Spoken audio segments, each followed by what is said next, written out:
Hello guys, my name is Sub-Zero Exabyte and I am having a fantastic day. And I hope you guys are having a fantastic day as well, and if not yet hope you are going to have a fantastic day. But I think I know a certain way how I can make your day fantastic, and that is what we are going to do right now. Because we are going to play a horror game in Minecraft, so let's see how this going to pack out. So if the sound is really good as well, a life hack for that is if you are wearing headphones, which most of you are probably wearing, just have either your right or left ear uncovered with the headphone side and you will be half in your room and half really good in the game. But that is just the fun part, because if there is a jump scare then you are going to miss it, because really good jump scares have really good and creepy sounds, and that is just the cool effect from having a scary game with sound effects and jump scares. But anyways, since we are standing just right here, I am going to tell you the story about Bob the Banger, and I hope you are ready, because if you are not, you need to get some popcorn or something, because this is going to be really intense for you. So here we go. The year was just at the beginning of the 21st century, so it is pretty relevant, but this story was hidden by the police and the government, so it would not concern people that live nearby the little town, and also not concern the people that even live somewhere there, because the people that would live there would probably have a smelly pants after you tell them this story happened in their town. So we are not going to name any towns so we don't concern the people that might live there, even though it is a relevantly small town. But I do not want to get in any trouble or anything, so I am not going to take the risk of saying something about a town with angry people. So here we go. Bob the Banger. You better be ready. I talked a bit off this minute so you could have gotten your popcorn and lay back in your chair or in your bed or wherever you are. Bob the hot darn anger. The year once again was the beginning of the 21st century, and it was in a town that is going to be unnamed for reasons to not frighten the residents from that town. Bob was a friendly geezer growing up, and pretty much all of the residents knew little Bob. But as Bob got older, he did not necessarily get any wiser, but he got a little bit fudged up in his head. On a night when Bob was in his bedroom, his parents had a little fight. And this was not new for Bob, because his parents had a bit of a poopy marriage, but they did not want to get divorced because they might harm Bob's future with getting divorced. But they harmed his head just more with doing what they were doing. And what they were doing was not getting divorced, but almost every night that they were sitting at the television they would begin to have a little word with each other. Nothing big, but just a disagreement. But then either his mother or his father would say something, and then all hell broke loose. And Bob started to see it coming, and when he first saw it coming he said something about it, and that he did not like the way that his parents got along with each other. But they just sent Bob to his room, and Bob would get sad in his room, because he wanted to see his parents happy just like any other parents from the kids that he went to school with. But something around 3 years later, the time was ripe, and it escalated so heavily with his parents that there was no way that they could live with the three of them anymore in that same house together. So Bob was a bit sick in his head from all that was happening at school, and also his situation at home, and his parents were to blame that it got this far. But Bob was on a normal day at school, and some of his friends were acting tough that they had a pistol at home, and Bob thought, hot darn, a pistol, that is pretty darn cool, even though if I say so myself. But if I had that and just threatened the situation at home, then maybe my parents would get along a bit better and I would save their marriage. But that was not how it worked, and neither did Bob get his hands on a gun, because with the age of 13 you cannot get your hands on a gun, or you have to know some pretty sketchy people. But Bob did not know any sketchy people, so he was there once again standing alone for himself. And Bob always thought that his mom had pretty cool spoons when she was cooking, and his uncle was a butcher, and he always thought that that was the coolest thing that ever existed. And he liked those spoons that butchers use for soup,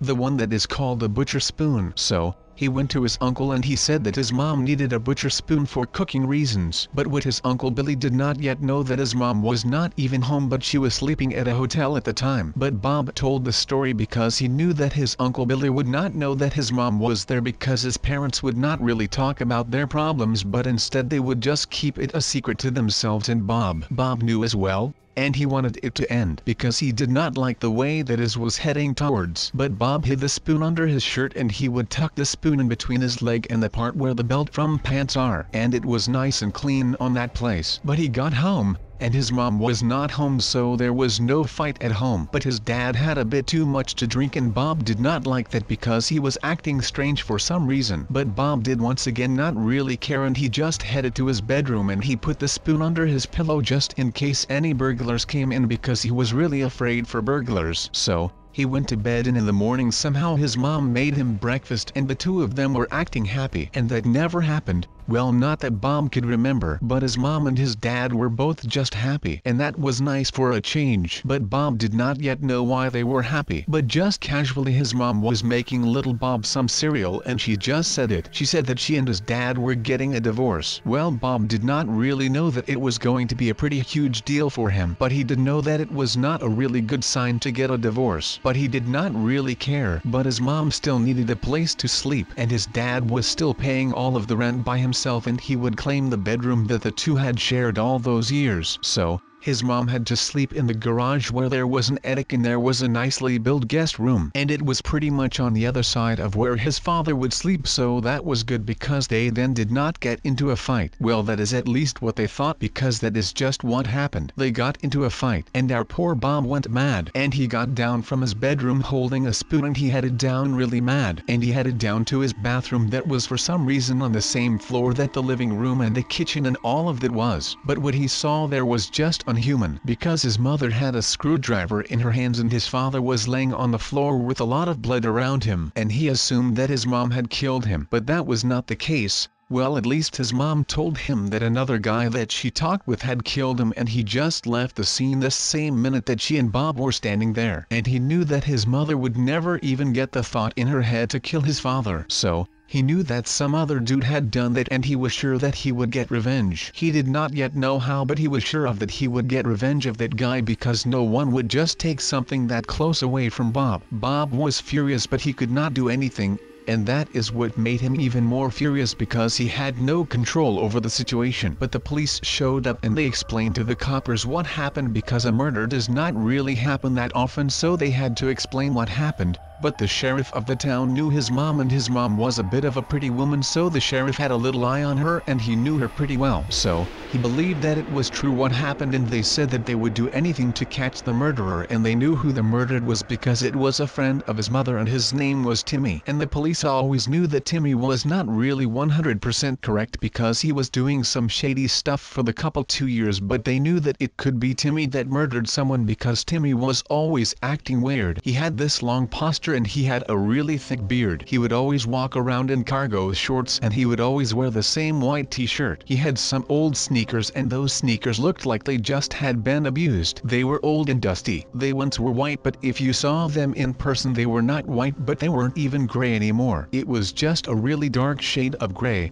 It was almost black, but that was all because of the dirt that would get on and under his shoe. But the police had a discretion of Timmy, and they informed the other nearby cities that if they saw a person with a beard and looked like that description, that they immediately called the sheriff, and the sheriff would personally get over there and undertake action. But they did not hear anything for a couple of weeks, but then the person that matched the description was found walking on the highway, and that he looked confused. It was 3 a.m. at night, so if a person was walking on a highway by the time, there was something not right, and it would also not be safe, because, well, cars maybe see you too late and then you are just chilling there in a car's windshield. But I don't think you would really feel good when chilling in a windshield of a car, or under a car, because on a highway people normally drive pretty darn fast. And if you get your body hit by a car with those speeds, then trust me that you are not going to survive that. Or if you are very lucky, then you might get away with some severe wounds on your entire body. But if Bob heard that the sheriff would leave the station, then he would get onto his walkie-talkie enlisting with the police station and the sheriff what they had to say. And they said that a person that matched the description of a lost Timmy. And Bob did not think twice about going to sleep and just wait it out if the sheriff would catch him. So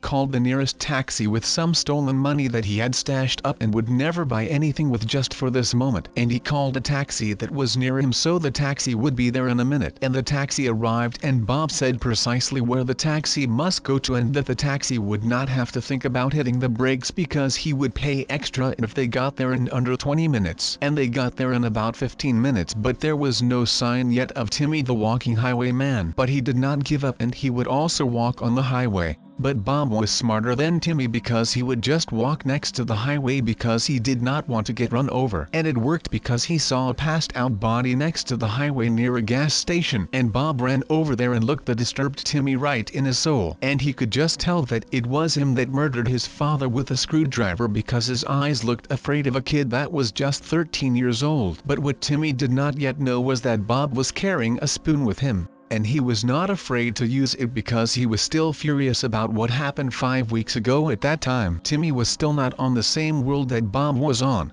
because of the things that Timmy was using. But Bob pushed him into the bushes that were near the gas station and he covered his mouth with his little hands. But the hands were big enough to cover his entire mouth. And because Timmy did not make up a fight, it was an easy peasy job for Bob. And Bob had stabbed Timmy to death. But he did not stop there because the only thing he saw was black in front of his eyes, and he stopped until he realized that Timmy was actually deaf and that he got his revenge. He was not concerned about anyone finding the body because it was a pretty well maybe there will be a real treasure here. It might attract more customers. Who knows, maybe I will place down a real treasure here and more people would be interested to come down here and check it out. Then I will have more loot thanks to those people, and then I can build my empire. I could also maybe make a mine next to this pyramid so people that mine later come across this pyramid and then they will be stacked with cobblestone and maybe some diamonds and iron or coal, which is also just fine. Or some emeralds and things like that would be really nice. And then that is no longer theirs when they enter the pyramid. If you walk down the stairs of the pyramid, then your loot is automatically mine. I'm sorry about that, but you have to do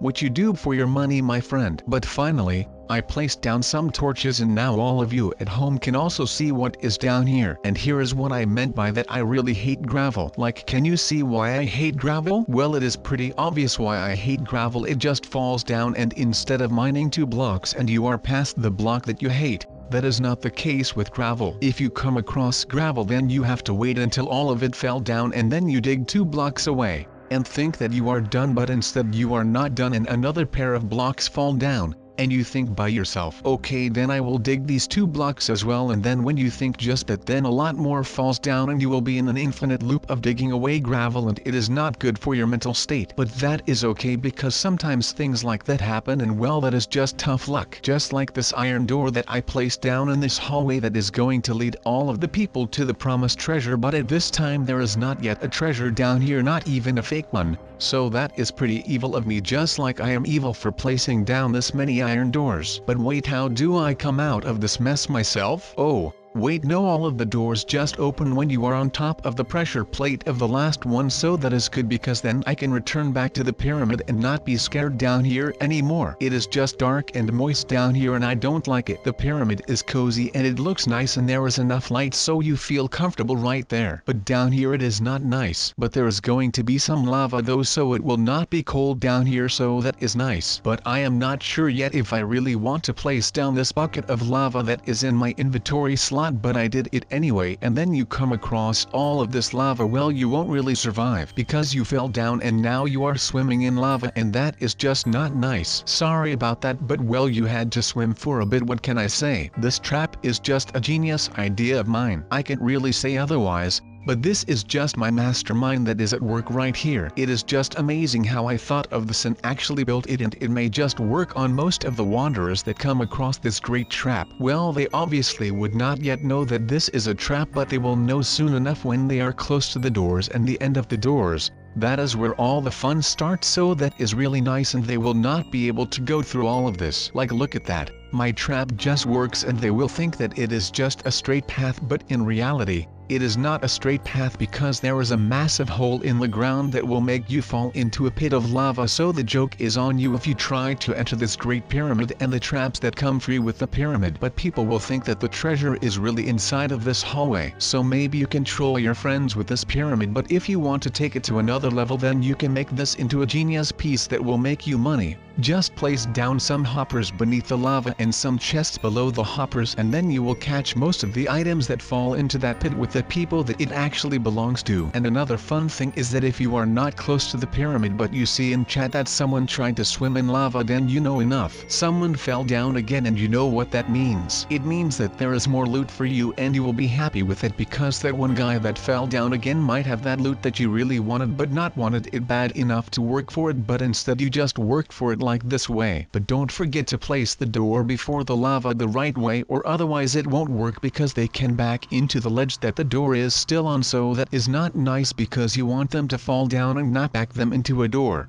You won't gain anything from that and they will still be alive, so that is a really bad. So guys, that was it for today. I hope you liked the video, and as always I will see you in the next one.